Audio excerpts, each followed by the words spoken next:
Assalamualaikum warahmatullahi wabarakatuh. Izin memperkenalkan diri, nama Muhammad Andi Baihaqi.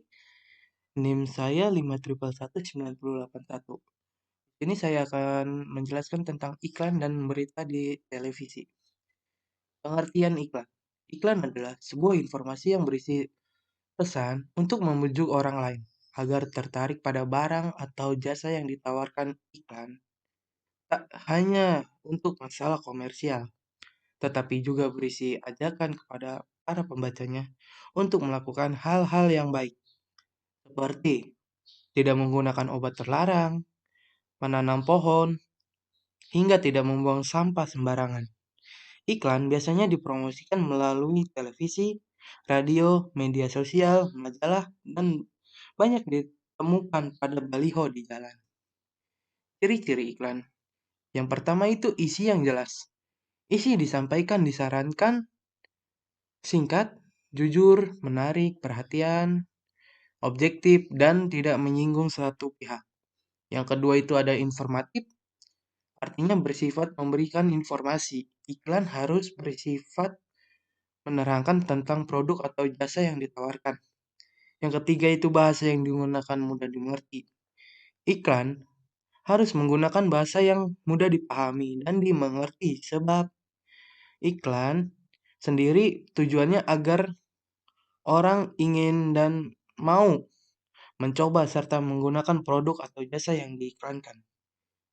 Iklan dikemas agar menarik perhatian dan minat para pembacanya, sehingga seseorang ingin mencoba apa yang ditawarkan dalam iklan tersebut. Yang kelima, itu ada bersifat mengajak. Iklan yang harus memiliki sifat mengajak yang bertujuan agar dapat menarik simpati banyak orang untuk mencoba dan memakai apa yang diiklankan.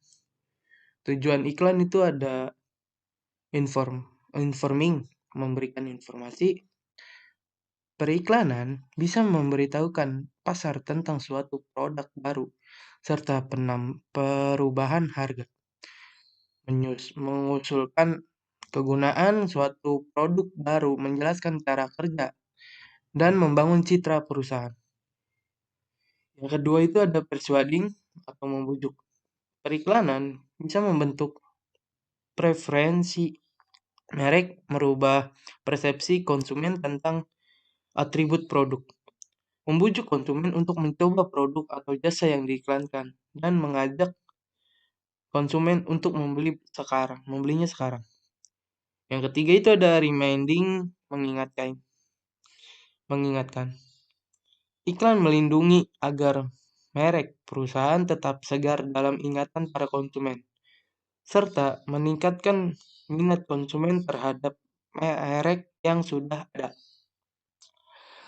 Adding value, penambahan nilai.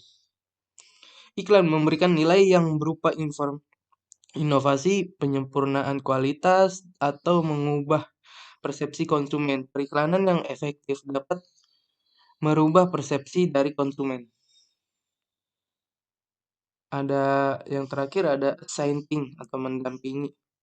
Fungsi periklanan adalah sebagai pendamping yang memfasilitasi upaya-upaya lainnya dari perusahaan dalam proses komunikasi pemasaran sehingga perusahaan dapat lebih cepat mencapai target yang diinginkan. Jenis-jenis iklan itu ada 3. Jenis-jenis iklan berdasarkan isinya, berdasarkan medianya, dan berdasarkan tujuannya. Jenis-jenis iklan berdasarkan isinya. Itu ada iklan penawaran atau niaga. Iklan yang biasa dijumpai adalah iklan penawaran atau niaga. Iklan penawaran merupakan jenis-jenis iklan yang berisi tentang tawaran akan barang atau jasa kepada masyarakat luas. Contohnya iklan makanan, minuman, pakaian, barang-barang elektronik, dan lain-lain. Yang kedua itu ada iklan pelayanan masyarakat. Iklan ini biasanya asal dari instansi atau lembaga, berisi tentang suatu informasi, sosialisasi atau pencerahan kepada masyarakat suatu isu atau topik tertentu. Contohnya iklan pemilu, iklan untuk hidup sehat, iklan untuk keluarga berencana, dan lain-lain. Yang ketiga itu ada iklan pengumuman atau pemberitahuan. Iklan ini bertujuan untuk menarik masyarakat tertentu. Isinya tentang pemberitahuan suatu seperti event, iklan berita dibuka, duka, dan lain-lain. Yang terakhir itu ada iklan permintaan. Iklan permintaan sering dianggap sebagai iklan lowongan kerja. Hal tersebut karena iklan ini berisi tentang pihak yang mengiklankan untuk menawarkan dan mengajak masyarakat yang ingin bekerja dengan pihak pengiklan. Yang selanjutnya itu ada jenis-jenis iklan berdasarkan media. Yang pertama itu iklan media cetak. Iklan cetak adalah iklan yang dibuat dengan cara dicetak. Biasanya iklan cetak yang kerap ditemui di koran, selembaran, majalah, baliho, poster, stiker, dan lain sebagainya. Dalam iklan cetak terdapat ketentuan dalam membuat berdasarkan di mana iklan tersebut akan dipasang. Yang kedua itu ada iklan elektronik. Iklan ini menggunakan iklan media elektronik dalam penyampaian dan tampilan iklannya. Iklan elektronik banyak sekali ditemui, antara lain iklan televisi, radio, iklan dalam film, dan iklan dalam media sosial. Yang selanjutnya ada jenis-jenis iklan berdasarkan tujuan. Yang pertama itu ada iklan komersial bisnis. Iklan komersial ini dipasang dengan tujuan untuk mendapatkan keuntungan ekonomi, karena iklan utamanya adalah untuk meningkatkan penjualan. Terdapat 3 bagian dalam iklan komersial, yaitu 1. Iklan konsumen adalah jenis iklan yang dituju langsung kepada konsumen. Yang kedua itu ada iklan bisnis, merupakan jenis iklan yang ditunjukkan kepada seorang pengelola baik perorangan, instansi, atau koordinasi perusahaan yang kemudian pengelola tersebut yang menjual produk atau jasa kepada konsumen. Yang ketiga itu iklan profesional. Merupakan iklan jenis bisnis yang ditunjukkan kepada para pembisnis profesional yang dapat mengelola dengan baik. Iklan yang diajukan kepada para pembisnis. Yang kedua itu ada iklan non-komersial. Iklan non-komersial tidak menitik beratkan pada keuntungan material atau ekonomi. Iklan non-komersial justru bertujuan untuk mendapatkan keuntungan sosial, yaitu agar masyarakat mendapatkan tambahan wawasan, kesadaran diri, dan merubah perilaku dan sikap masyarakat terhadap masalah yang ditampilkan pada iklan tersebut. Yang selanjutnya ada unsur-unsur iklan. Unsur-unsur iklan itu yang pertama ada keunikan produk. Dalam iklan, keunikan produk merupakan daya tarik tersendiri. Nama produk atau jasa menjadi identitas dari produk yang ditawarkan. Informasi nama produk harus ditonjolkan supaya mudah dikenali oleh publik. Sebelumnya ditentukan target pembelian, supaya muncul ketertarikan untuk membeli produk yang ditawarkan melalui iklan tersebut. Yang kedua ada gambar produk. Gambar juga diperlukan untuk memperhatikan karena masuk dalam unsur-unsur iklan yang perlu diperhatikan agar akan memberikan visualisasi tentang sebuah produk. Sebuah iklan yang hanya mengandung unsur teks saja akan terasa membosankan. Penggunaan gambar dalam membuat iklan tentu akan membuat iklan menjadi lebih menarik bagi orang yang melihatnya. Apalagi jika dipadukan dengan unsur teks, gambar, gambar bergerak, dan video, audio, serta musik yang membuat iklan lebih menarik. Yang ketiga itu ada tampilkan keunggulan. Keunggulan produk ini harus ditonjolkan karena bisa menjadi nilai plus dan alasan mengapa target konsumen harus membeli atau menggunakan produk yang kamu tawarkan. Yang terakhir itu ada kalimat deskriptif. Unsur-unsur iklan selanjutnya adalah penggunaan kalimat deskriptif. Kalimat ini sangat penting untuk menjelaskan dan menguraikan secara spesifik produk atau jasa yang diiklankan. Kalimat deskriptif yang menjelaskan dan menguraikan secara kalimat deskriptif yang dipakai juga tidak sembarangan, namun harus memiliki dan bisa dipahami oleh publik. Sebab jika kalimat susah dipahami, akan mengurangi tujuan iklan sendiri. Yang selanjutnya itu ada persyaratan iklan televisi. Itu ada 4. Objektif dan jujur. Yang kedua, jelas dan mudah dipahami. Yang ketiga, tidak menyinggung pihak lain. Yang terakhir itu ada menarik perhatian orang banyak. Ini contoh iklan di televisi di Indonesia. Contoh iklan televisi dan kesimpulannya. Ini di sini ada kayak iklan HP gitu ya, tentang HP. Tiap iklan di televisi pasti memiliki kesimpulan. Bagi adik-adik SMP, SD, SMA yang diberikan tugas untuk membuat kesimpulan, sebuah iklan di TV berikut kami adalah salah satu contohnya dari iklan elektronik. Itu ada naskah iklannya. Memperkenalkan Samsung Galaxy S9. Kamera yang berubah dengan cahaya seperti itu. Dari cahaya terang untuk cahaya rendah, kamera yang mengubah mau lambat, untuk secara radikal lebih cepat mau, kamera yang membuat Anda jadi lebih senang. Jadi kamu bisa menjadi kamu semua jenis Anda. Ditambah layar Infinity and Surround Sound. Kamera konsep baru. Kesimpulan iklan. Samsung menawarkan produk smartphone terbarunya yakni Samsung Galaxy S9. Beragam fitur menarik ditawarkan pada produk tersebut ini. Mulai dari kamera semakin canggih, dengan pencahayaan yang disempurnakan, serta pengambilan video yang secara halus. Selanjutnya ada pengertian berita. Menurut Kamus Besar Bahasa Indonesia atau KBBI, berita adalah berita mempunyai arti cerita atau keterangan mengenai kejadian atau peristiwa yang hangat. Jadi, bisa disimpulkan berita merupakan teks berisi informasi yang baru atau sedang terjadi.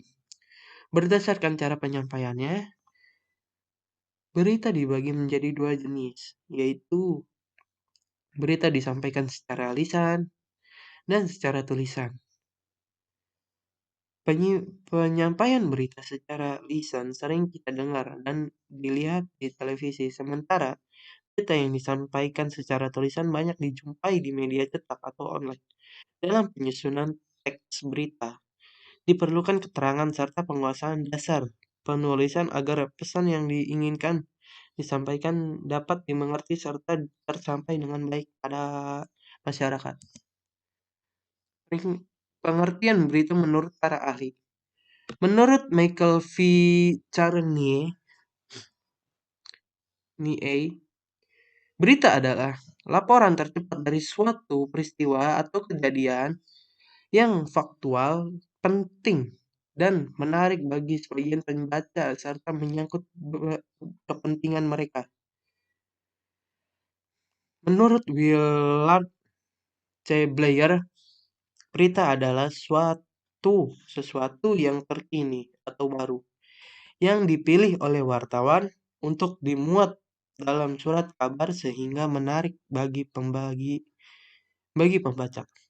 Menurut William S. Maulsby,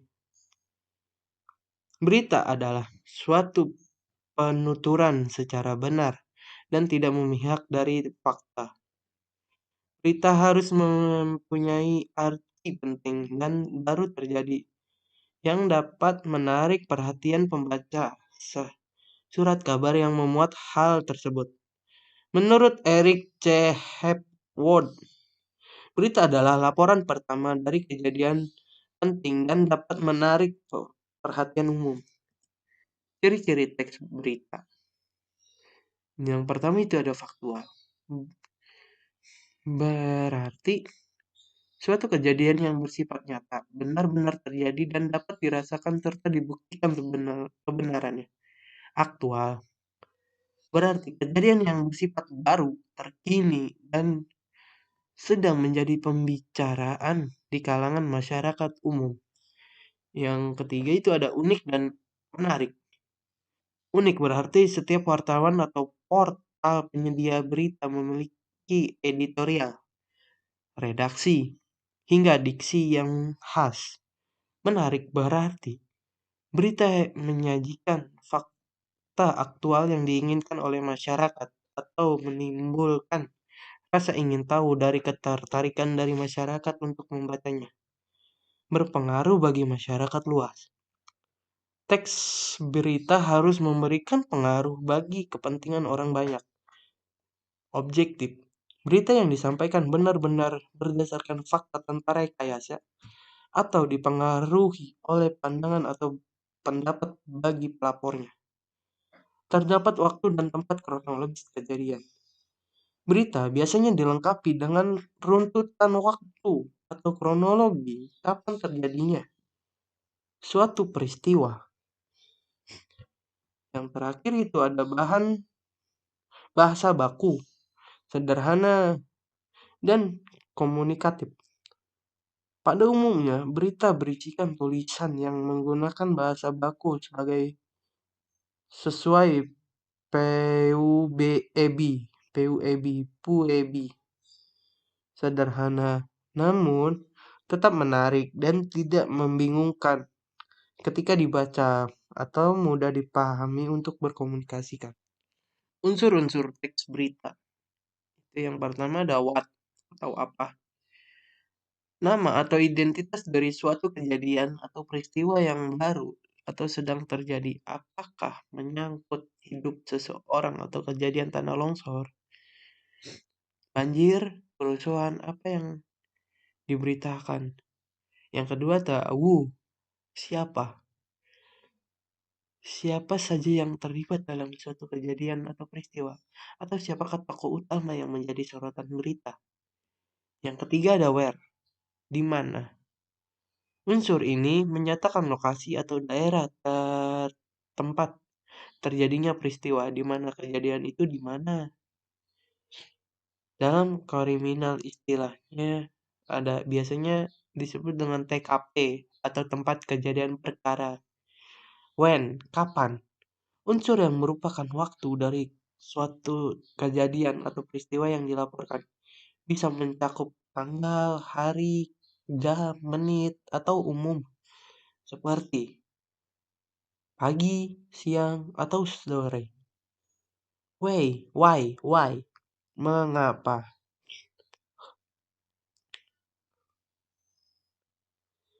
Alasan mengapa peristiwa atau kejadian yang dilaporkan dapat terjadi. Unsur ini juga mencakup untuk mengetahui secara detail penyebab dari suatu peristiwa yang telah terjadi. How?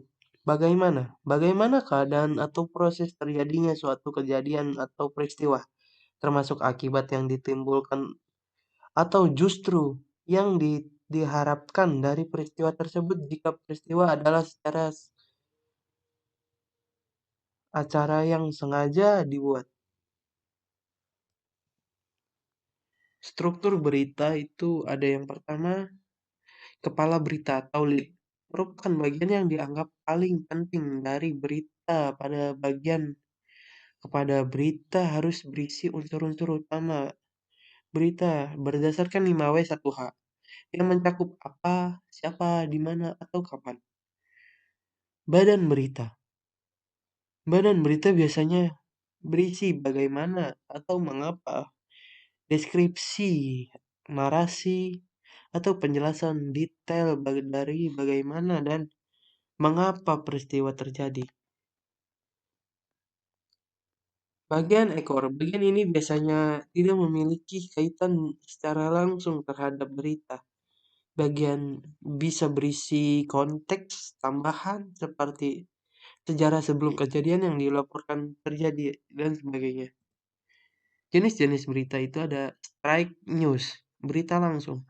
Straight news merupakan jenis berita apa adanya yang ditulis secara singkat, langsung, dan lugas. Sebagian besar halaman depan surat kabar atau yang menjadi berita utama headline biasanya adalah berita jenis ini. Yang kedua ada depth news, berita mendalam. Depth news merupakan jenis berita yang dikembangkan dengan pendalaman mengenai hal-hal yang ada di bawah suatu permukaan, dikupas secara mendalam. Investigasi news atau berita investigasi. Investigasi news merupakan jenis berita yang dikembangkan berdasarkan penyidikan atau penelitian dari berbagai sumber yang dapat menjadi sumber berita. Yang keempat itu ada interpretive news, berita interpretatif. Interpretative news adalah berita yang dikembangkan melalui pendapat atau penilaian dari wartawan yang melaporkan namun tetap berdasarkan fakta yang ditentukan. Yang terakhir ada opinion news, berita opini.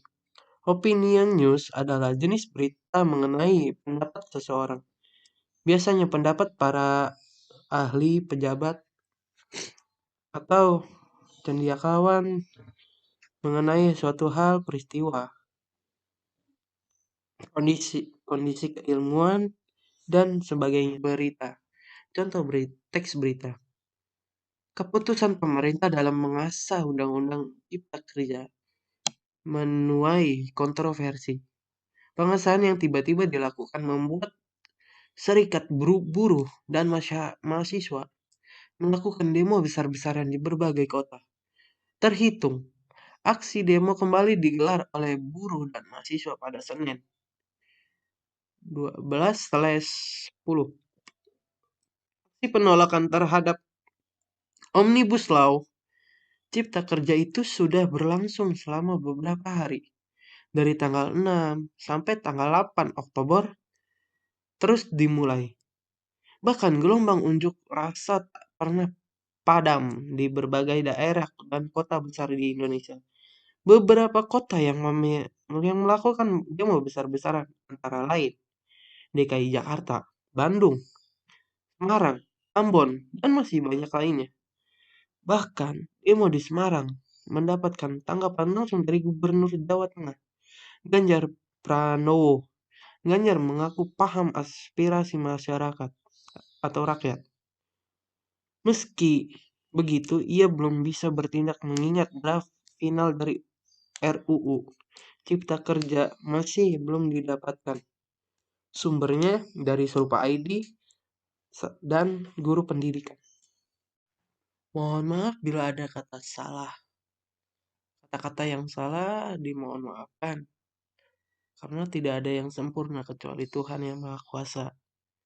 Terima kasih, saya undur diri. Wassalamualaikum warahmatullahi wabarakatuh.